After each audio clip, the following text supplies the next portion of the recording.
You used to think that gender was a simple thing. For most of us, we simply were born into one. And for others, we have questioned and identified and discovered for ourselves what that's going to look like. Whatever your gender is, gender does play a very important role in shaping what your life looks like. This is undeniable. And in this post-Me Too era, it is often an uncomfortable topic to discuss. Today, we're going to be focusing on what it's like to be a leader as a woman, how women can support and empower each other, and some of the sometimes traumatic things that women face in the world. I have back on the show today Mary and Anna Bloom, who are here to share some personal stories and some excellent advice for men and women alike around what it's like to be a powerful woman. You are allowed to be a woman. You are allowed to be a powerful woman. You are allowed to have unique and distinct needs that you can only address by gathering with other women. And men, you are allowed to be a feminist. Welcome to Allowed. Let's start the show.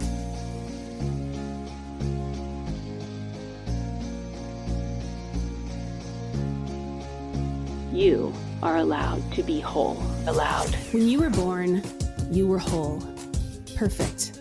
Then somewhere along the way, you learned that parts of you were not allowed here. What are the pieces of you that you've put into the basement?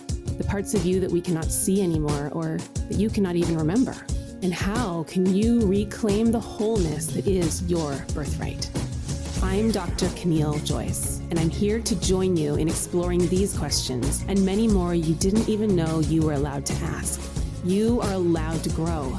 You are allowed to dream. You are allowed to be exactly who you are and to become the next version of who you want to be.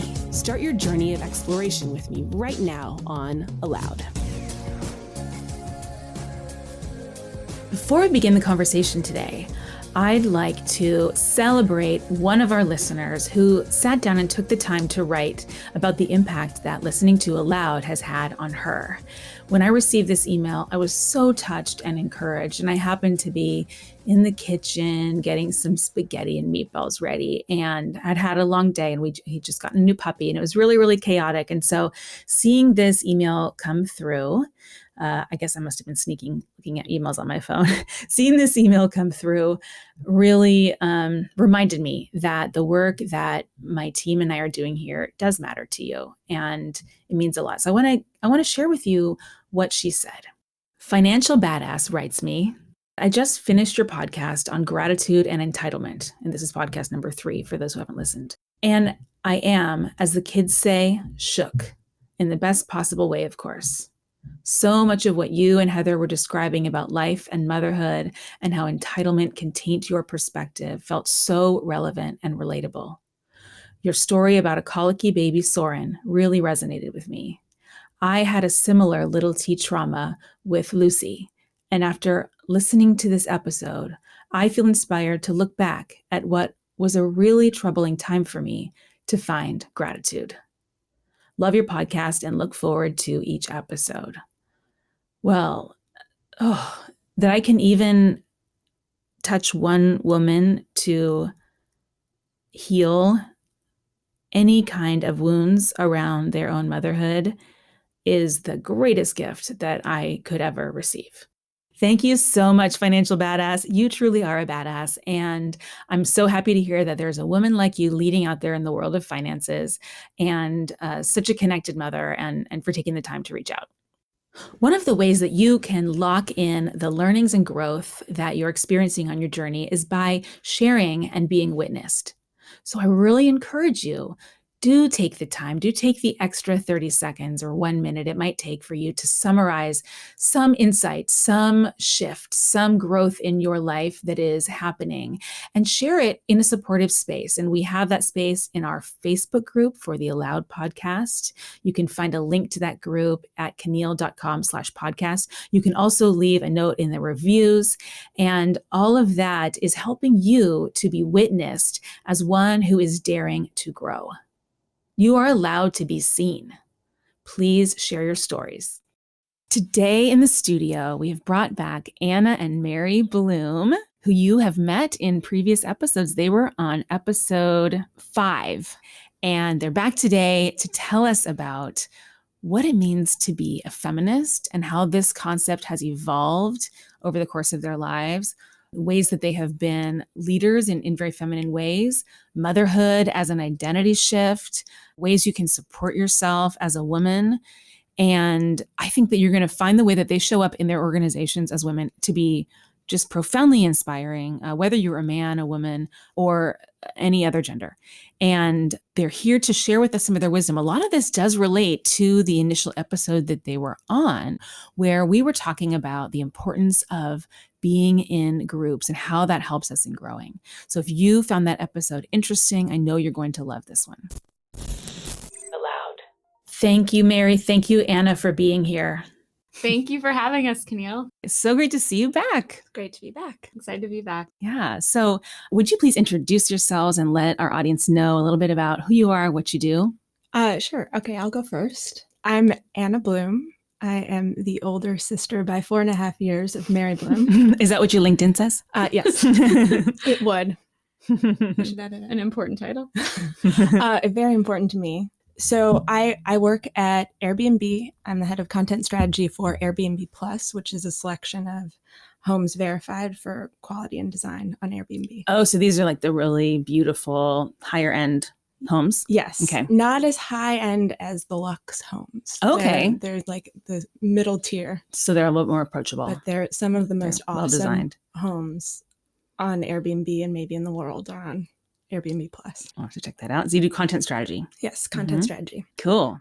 Mary? I'm Mary Bloom. I am the younger sister of Anna Bloom and also a product manager at Snap. I run our commerce and travel solutions. Amazing. Tell me a bit about each of you. Where were you before your current career, and tell me a bit about your education, some cool things that you've done. Cool things. Where to start? Okay, I think I want to start with the fact that I wanted to be a ski bum.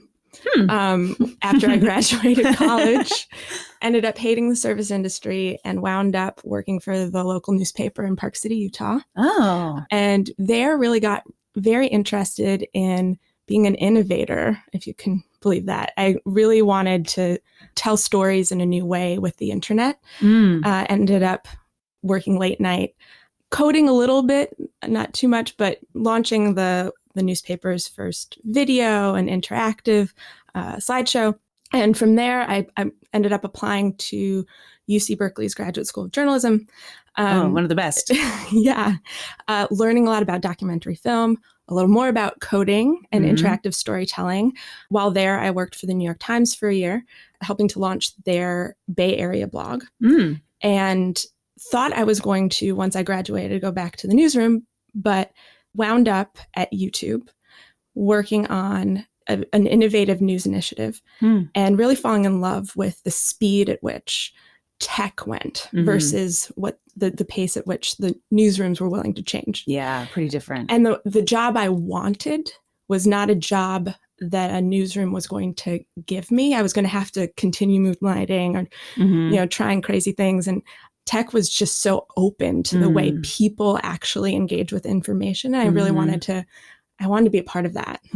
So I, after that, ended up applying and getting a fellowship with Code for America, which was all about working with city IT departments to create new and innovative apps for citizens. And then wound up after Code for America, after working with the city government IT departments of Philadelphia and Seattle, wound up working at a digital agency. And that's when I first called myself a content strategist. And what does the content strategist do? It's a very vague title. Well, it's content and strategy, Caneel. So it's basically what I tend to say is we are responsible for the words and the messaging. And it sort of doesn't matter the medium. We shape the narrative within any given digital flow. And we worry about what things are called. We worry about the button text. We worry about consistency. We worry about the system. And it's something that may not be visible to most people, but it is something that is essential for you to understand with clarity and ease how to move through a flow, how to add something to your shopping cart. Why should I even try this thing? But it's essentially overseeing end to end all of the content, all of the words, all of the messaging within a website, within an app. So the choice of what are we going to call this feature has, really shapes how we think about that platform and how it shapes the mindset and almost the culture on a platform. Totally. I mean, yeah, that plus the one-liner, the value proposition. So when I describe Airbnb Plus and I say a selection of homes verified for quality and comfort, we sweated so much of how to reduce what we were trying to offer into a single sentence. Yeah. And that is, in fact, the less room you have, it's sort of like poetry. Right. I think of it a lot like poetry. Actually, my job is like a lot about trying to reduce to get to the essence in any given moment of what you need to know. So that's... I want to hire you. Okay. well, no, but I mean, I think that it's not something that had been a specialized job, and certainly not when I started out. But it's now, so important. Yeah, it is. I mean, I joined like a 13-person content strategy team at Facebook, and now they have over 300 content strategists. Wow. Yeah, it's crazy. People are waking up and tuning into the fact that you do need writers, people who understand how to write well and how to write concisely and to mind all of those details. Yeah. Content's everything for those it's content creation. So you need to... Just content. It is just content. So you need sheriffs of that content. Yeah. Sheriffs. Yeah, sometimes, I mean, we are kind of like the word police sometimes. Like, you can't say that. That's not the word we use. Yeah. But the problem is, like, if you use one word in one moment in a system and another word, so let's say you call for Airbnb, you call something a home, and then you call it a listing. You can imagine how... It's so different. Well, so you're trying to navigate a flow. Do I want a home? Do I want a listing? And maybe listing or accommodation, what am I getting? So we think a lot about that. Like actually a big thing now for Airbnb is thinking about, do we call homes anymore now that we have hotels? Now that we have vacation rentals, we have a number of different offerings. So that's something that actually is the content it strategy is it a accommodations shelter? And then with accommodations we think about like, but is that our voice? Because we're about being friendly. That feels very formal. Yeah. So it's really how do we communicate the essence of what we value here through every choice of every word? Yeah. I mean, I think about this a ton, when I work with leaders on, I help a lot of leaders with their making speeches and their communication style. And one of the big things we do at first is we just get them really used to speaking without using the words need to, have to, must, should, because those are, words grounded in victimhood. So if you're telling your team, we really should do X, Y, Z, you're in villain mode, right? You're presuming that they're doing something wrong, and it comes through very, very subtly that way. So I think these, word choice is extremely important. Well, that's cool. And I know you've done some also incredible other projects that I want to dig into later that are completely extracurricular or, to call them side hustles is a major understatement. It's like a side marathon. You've done, which every time I talk to you, there's a new one that just happens. Oh my God, I just published a book. It's no big deal. We're working on focus. No. Well, focus can look a lot of different ways. Okay. Yeah.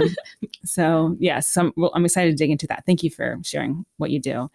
Mary, tell us a bit about you. Tell us how you got into your career and where you came from. Yeah, sure. I sort of got into my career a little bit by following my older sister to California. Initially, moved there after graduating and to the Bay Area, and got an internship through a friend from study abroad at a tech company that was building apps on top of Facebook. I didn't think I was going to be in tech. It wasn't sort of on my mind. I think Facebook was just starting at that point. It was kind of like the first the first tech bubble had popped. It was the second bubble that was, or hopefully not bubble, that was starting. Which company was this? This was at a company called Peanut Labs. Peanut Labs. It was exactly as it sounded, just like a really fun, scrappy startup, trying all sorts of different things. I think we tried to do a Groupon clone at one point. Anyways, I had so much fun just being there, being in the mix, being in sort of having a whole remit or a whole area of the business at 22. This was sort of unheard of, especially like all of my other friends who kind of took a bit more traditional paths. And I just ended up having so much fun that I ended up staying in the Bay Area, joining another company called Tapjoy that was really starting thinking about mobile advertising in a really serious way. Yeah, they're big. Yeah, and that led me to getting a opportunity with Scopely, who was a client of ours, which is how I met Caneel. Yeah, a really, truly amazing company down here in LA.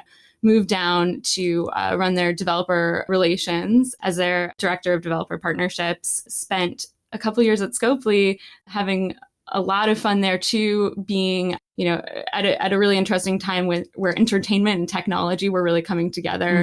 Again, kind of before Netflix really took off and before Amazon took off. I think Scopely really is one of the pioneers of bringing entertainment and technology together in a really serious way. And for those who don't know, Scopely happens to be where my husband still works, and is how I met Mary through my husband. He said, "You must meet Mary."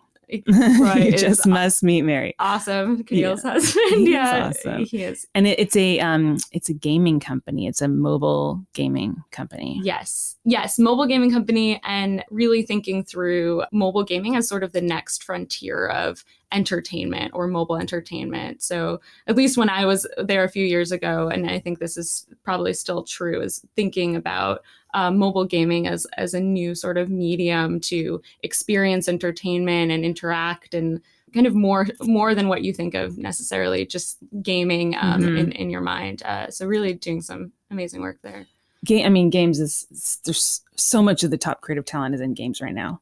And it really is the new frontiers. What are some of the big games that Scopely's come out with? Just for artists? Yeah, sure. So Walking Dead, which is a massive one. Yahtzee are some of the bigger hits that they have. They've the Star Trek game, which is beautiful, gorgeous. And I think thinking about game production in such a serious way, like looking for top developer talent, like working really closely with the IP and licensors. And I think that was a big reason they were in LA too, which is so powerful, just to be down the street from Sony and all of these studios. They've grown very, very quickly. Yes. Yeah. And then, doing really well. Then you were on to Snap. What's the connection between what you were doing there, developer relations, and what you're doing now? It seems like a pretty big evolution. Yeah, no, it was. I think the reason I joined or sort of the move to Snap was right before they IPO'd. So they were looking for a revenue strategy. And actually the way they approached that was at first through partnerships. So my background in sort of advertising and partnerships at Scopely really lended itself well to the early days of kind of monetizing at Snapchat. So what we did was we built out an API that third parties could build on top of, could build different buying solutions on top of, that advertisers could then sort of plug through. And that was really the impetus for the programmatic buying and self-serve buying and sort of scaling of their revenue. So, which was huge for them. Yeah. So that was also like, again, a really fun time too, right before they IPO'd, figuring out sort of their whole revenue strategy, making sure that we were able to scale quickly, build the right solutions, bring on the right partners. And at the beginning, the platform we were building for Snapchat, everyone was saying, oh, is this really going to take off? Are they really going to make money? And now, like in the past earnings statements, we're sort of really scaling that revenue up, on track to do sort of $2 billion run rate. So really, really awesome opportunity, and excited to be a part of it over the past few years. Very cool. It's a big identity shift, becoming anything new. And when we take on a new identity, I feel we also sometimes are like dropping another one, or we imagine that we're dropping another one. Like I have to be this thing or this thing. If I'm even like, as simple as I'm a product person or I'm a marketing person. That feels like a big distinction when you're in the middle of it. I'm a Series A person. I'm a Series B person. But this is Well, so I actually wanted to bring up Mary has this mom's group. So one thing I wanted to note is that I feel like I have done everything first except become a mom. And so that's interesting because I wasn't able to show, I wasn't able to model or show you. We weren't able to talk about, not that you needed that. I'm just saying that I wasn't, like, we didn't have that to share. I want to hear a bit about your mom's group. Oh, yes. And then I have a topic I'm excited about. The reason why I bring it up is Mary was telling me just this morning, it was news to me, that Mary, you said that you, there's an identity, so you felt a little lost when you became a mom, that who am I? And you talked about building this group of moms as being a grounding thing for you at a time when there's so much changing. Yeah, there were these two groups that were so important in this first year of Sai's life and this first year of becoming a mom. It was this conscious leader group, as well as I found this really awesome moms group at a place called The Loom, which is this super radical sort of birth education and fertility and period and postpartum community center that's actually in my neighborhood. I think the woman who runs it is Erica Christensen. But anyways, it's really this great space for parents, for people that want to become parents, for a lot of questions around, I think, identity as parents, fertility, sexuality, all of these topics. And that's where I found a lot of awesome moms to connect with, and a physical community. I think when I was sort of pregnant and first few days of becoming a mom, there's a lot of online forums that don't feel that support, feel more fear-mongery or 2 a.m. Google holes of this cry sounds like this. But this was really a space where I think we entered and it was around hey, the first day, all of our babies were sort of crying and they were only a couple months old. And, the facilitator spoke about, I don't see anything of concern here, by the way. This, you guys are all doing it fine, what a wonderful thing to hear. Which is just such a, I don't know if you could relate, Caneel, but as a new mom, you're just I'm doing it wrong. I don't know. I don't know what I'm doing here. And so that was just really nice. And it was created this space. It's unusual to hang out with somebody who cries. Yes. Yes. Who's crying, who's, it's your job to take care. If you had an employee who was crying all day long,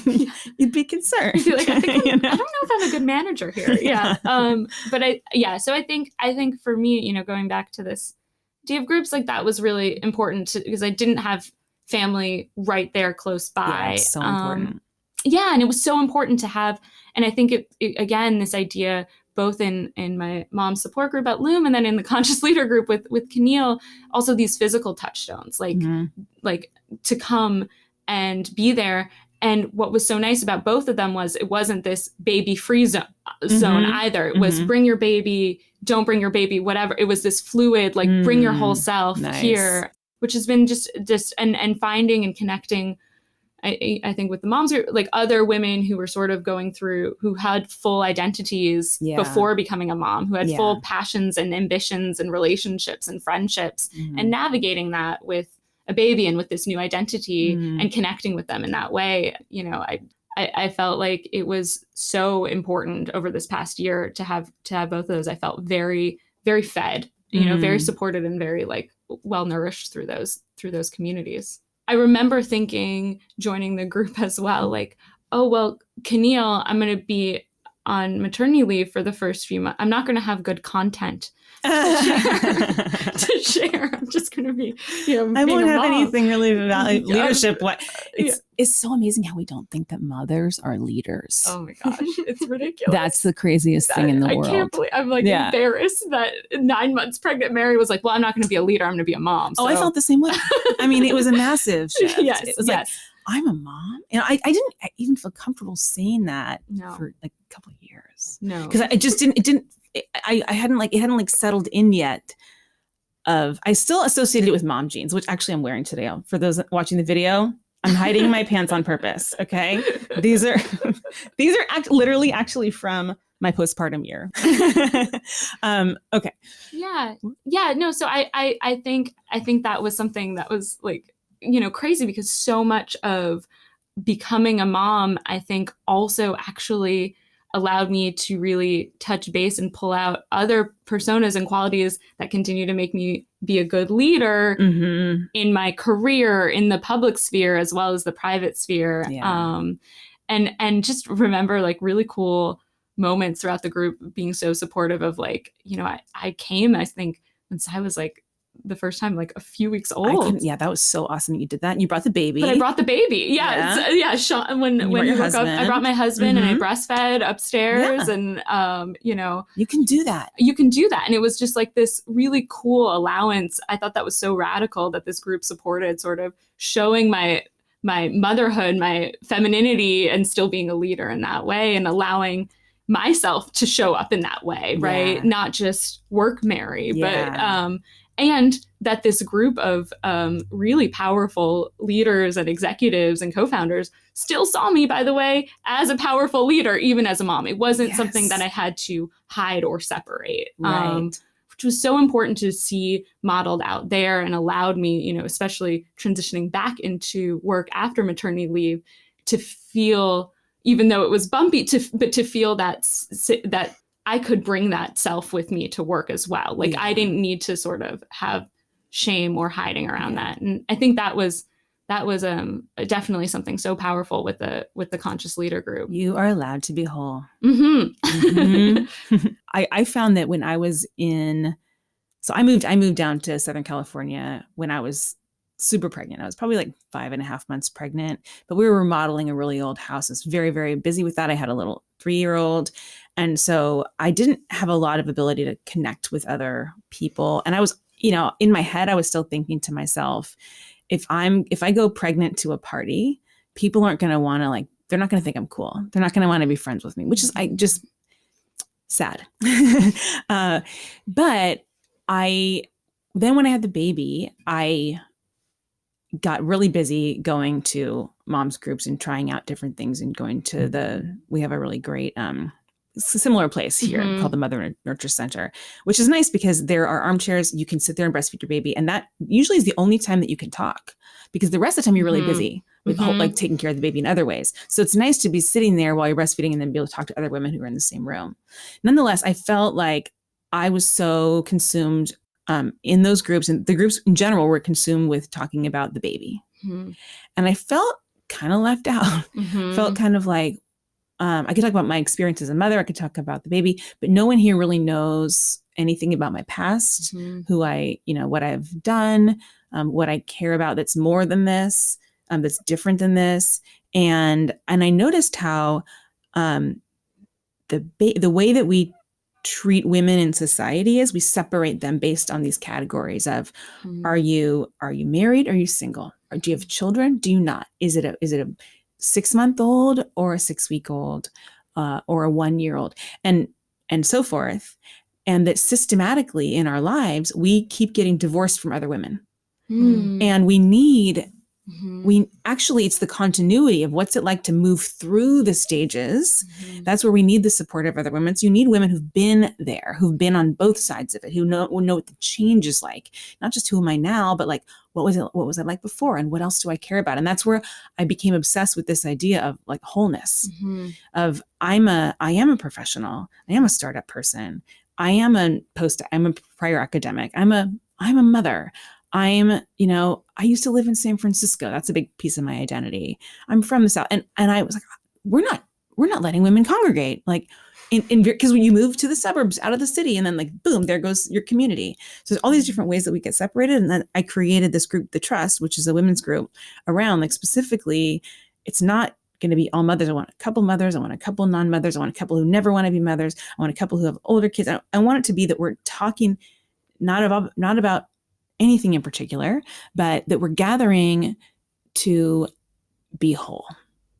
Like when we come together as whole people, we become more whole. One thing that I've covered with both of you which you may not have shared with each other, is this concept of feminism as an identity.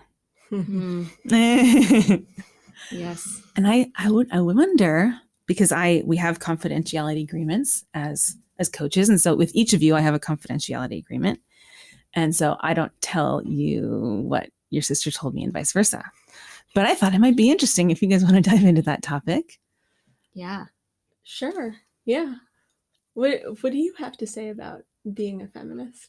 Yeah, I mean, I'm still working through a lot of the learnings. I think that was a huge, also a huge theme in our coaching this past year. I mean, feminism in general is a huge theme of probably our lives and our upbringing as well. I think it's interesting you bring up the way you phrased it, Caneel, was feminism as identity as well. Because I do think, at least for me, I think that's a huge part of my identity. I don't know if you'd agree with this, Anna, but like also what we saw modeled with us, with our mom and, the community that our family was surrounded with, and her dad too, just as feminist, and the stories of sort of being a feminist, mom creating a maternity leave at her law firm and being this like shoulder pad wearing, corporate rock star in the 80s and Awesome. 90s. Such a badass. But I think what's interesting, so like going back to feminism as an identity, is, some of the stuff that we worked on was,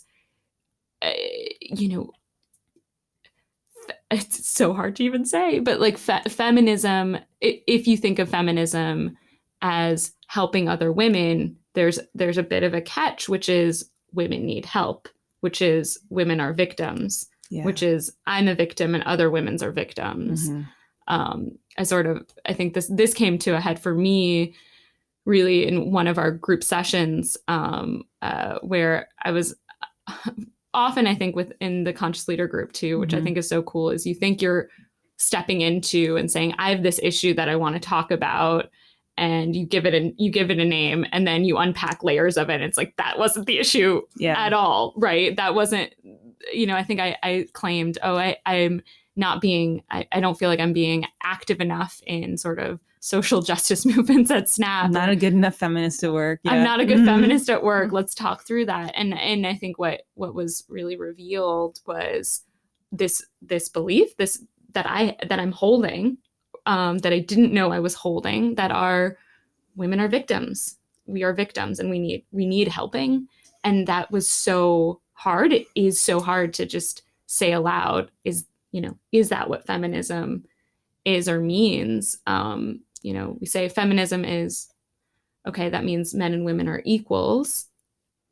And that's what we believe and fight for.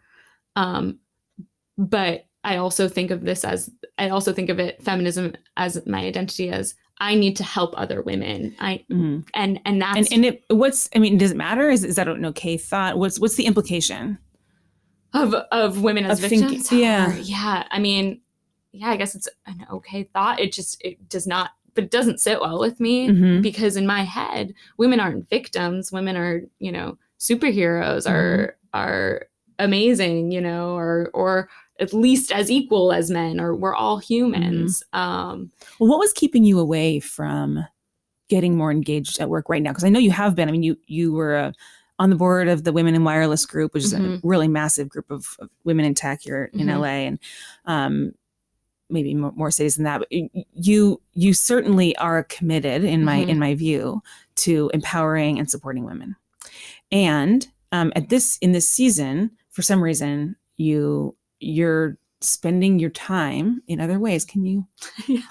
So I was really angry when I got back. I was angry with myself that I wasn't sort of committed to.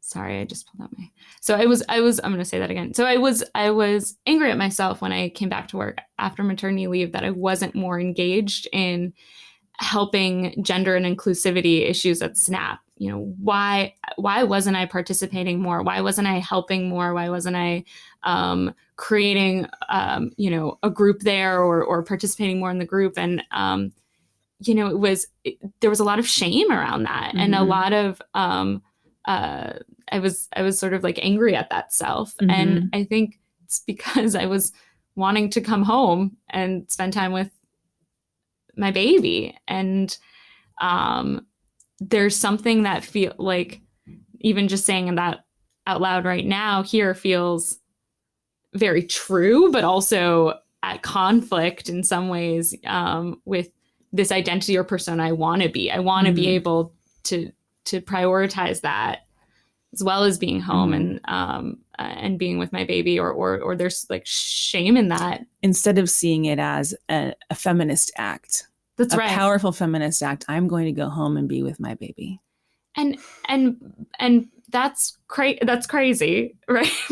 but it's so programmed. Yeah, it's so programmed to be wrong. And I think the other thing that that was again so powerful in learning from the Conscious Leader group was that sort of that's okay and that's powerful. And actually, I think that was coming from both men and women alike, which was really cool. Which was, why aren't mothers as seen as leaders or as radical, or why isn't that time as prioritized?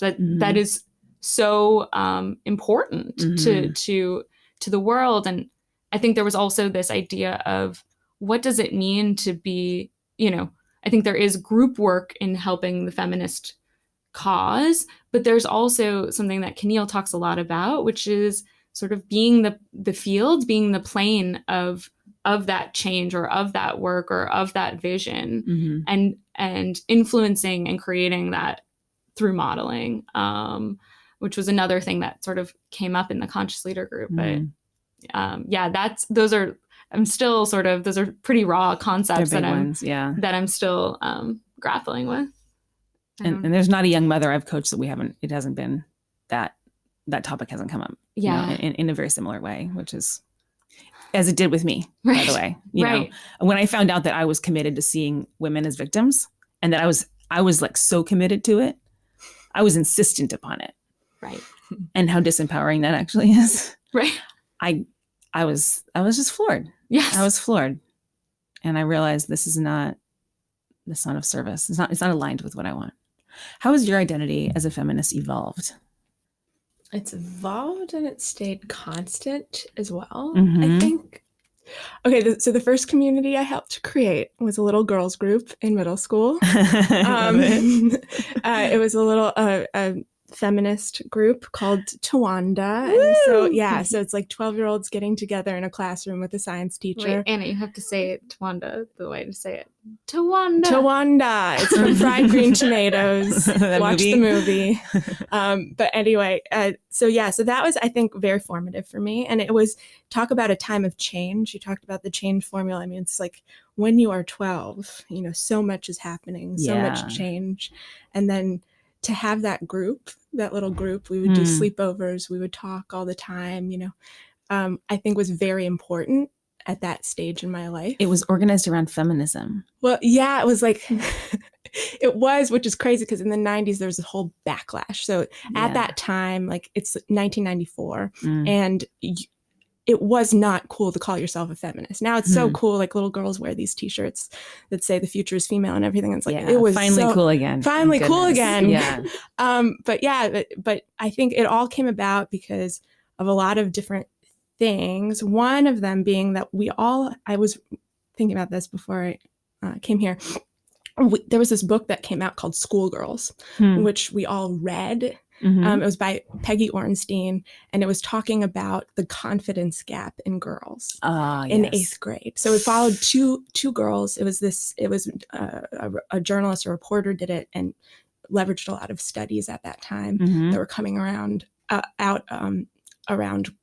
leaving girls behind or girls not performing as well as boys. So things like in the classroom, girls were timid to shout the answer, even though they knew it, all of that stuff.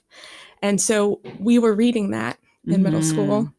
And as part of Tawanda? Or no, I think it was all came together. I mean, it's not clear in my mind, but ultimately we ended up forming this group. I think it was about 10 or 14 girls.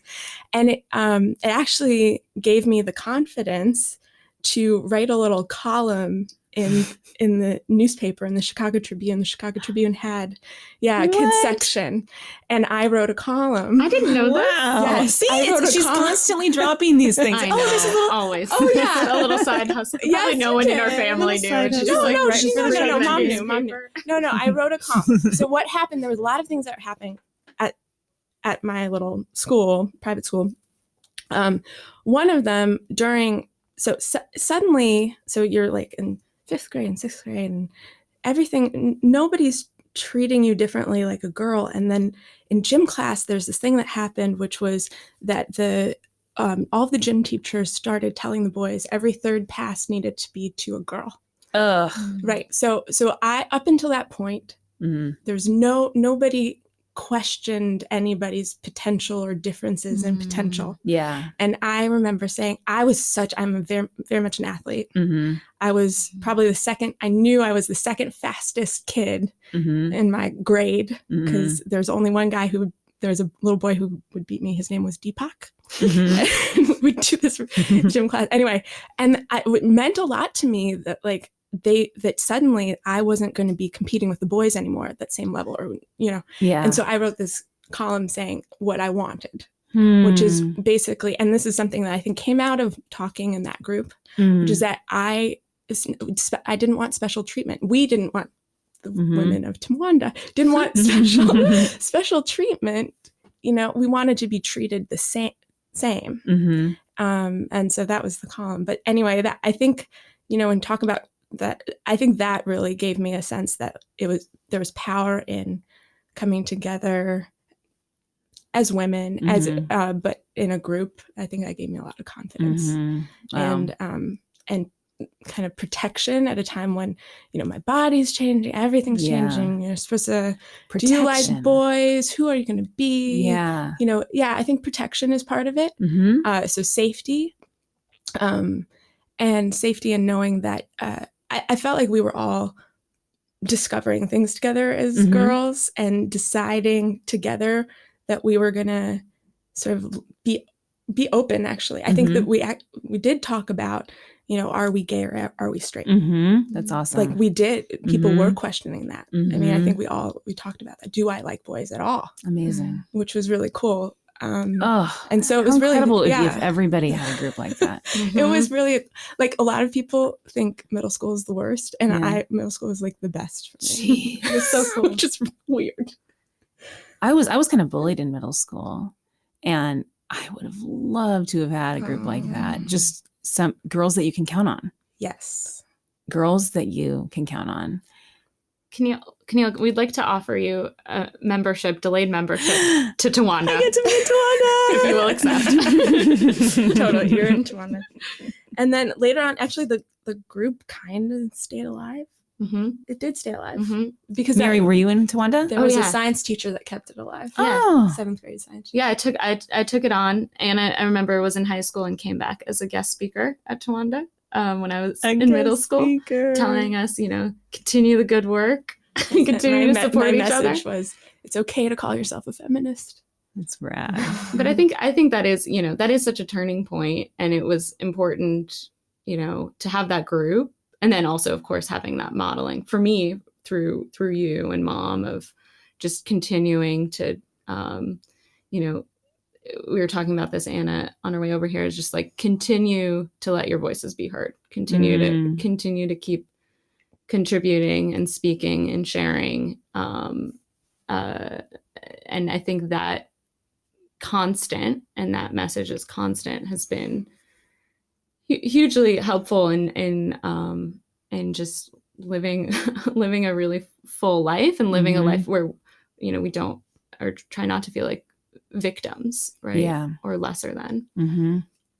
Yeah. I mean, I think what's interesting is that was so important to me, that group. And now so if you go back to that story I was telling you about, like, every third pass to a girl, the idea that, like, suddenly the world sees a cap or limit to your potential. Yeah.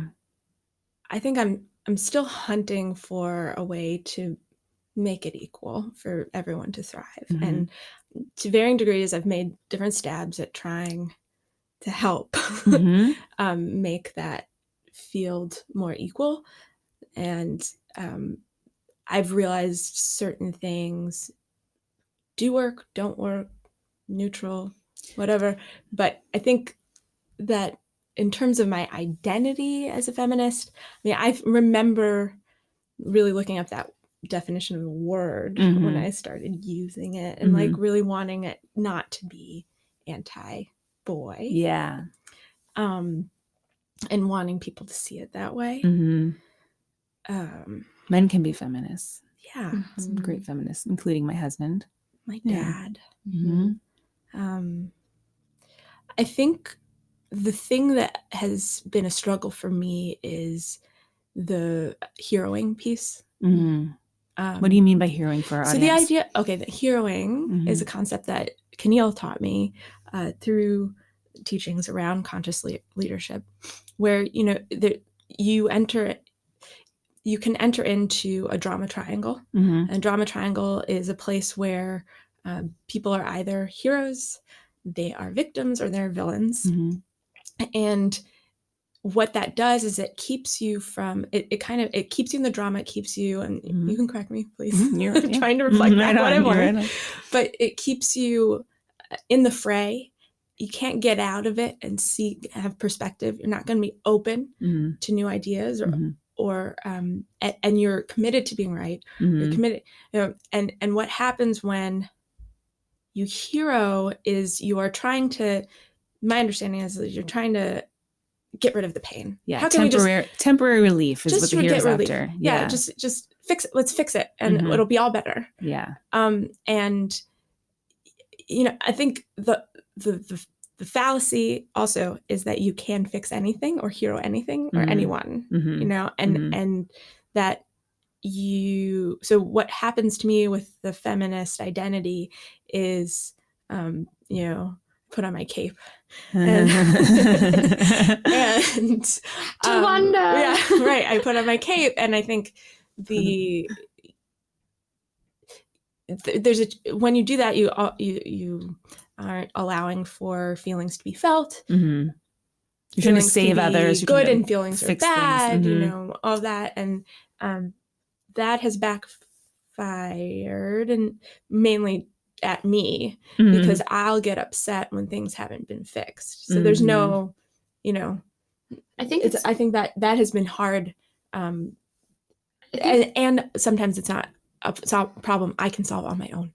Like, I think that's the other thing is, like, there's culture. There is there's something systemic. There are things in your control and things out of your control. It's like that I'm not seeing the bigger picture or understanding that there are other factors at play. And so that can end up in a lot of hurt for me, because why am I not good enough to fix this? I mean, why am I not? Oh, you take on a lot. Yeah. So I end up taking on the world when you do take on the world. Yeah. Okay.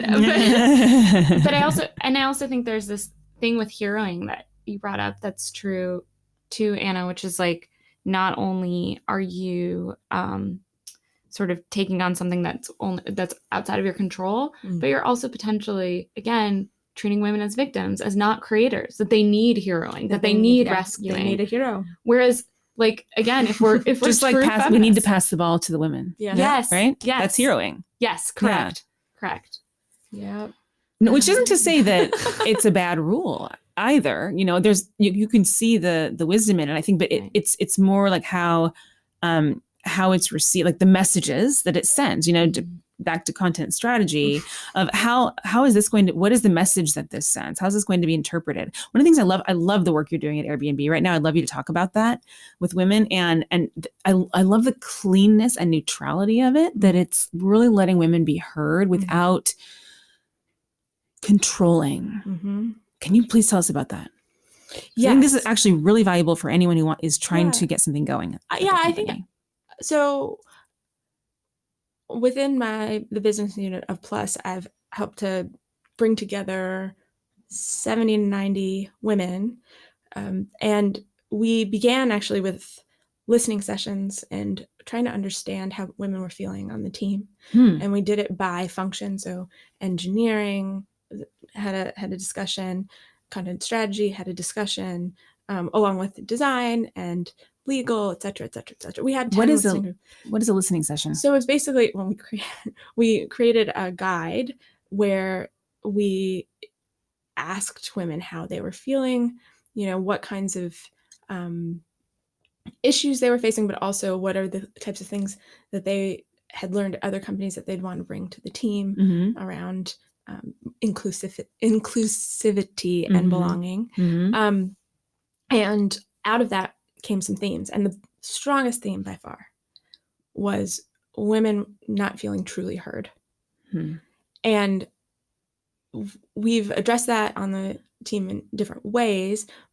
But what was magic was when we came together to have something we called the Ladies Lightning Talks, which was a brainchild of a data scientist on the team who had seen that done at another conference, and she wanted to bring it. And so we actually took a page out of Pecha Kucha, which is the 20 slides, 5 minutes or something like that. It's 5 to 7 minutes.